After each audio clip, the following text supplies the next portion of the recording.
వయసు లేదు, కందామన్నా వయసు లేదు, భారం భరించడానికి శక్తి లేదు. అటువంటి తల్లిని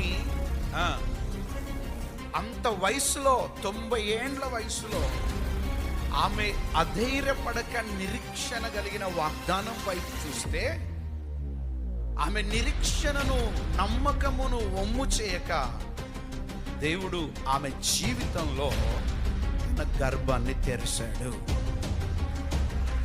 పక్కోళ్ళు అన్నారంట, ఏంటే సారా, నీ మొగనికి ఒక పని లేదు, నీకొక పని లేదు. ఆడేదో దేవుడు కనబడ్డాడు అన్నాడు, ఓ పెద్ద పీకేసిన మొగంలాగా, మీదికి చూస్తే చుక్కలు, కిందకు చూస్తే మన్ను, ఇంతమంది పిల్లలు పుడతారన్నాడు.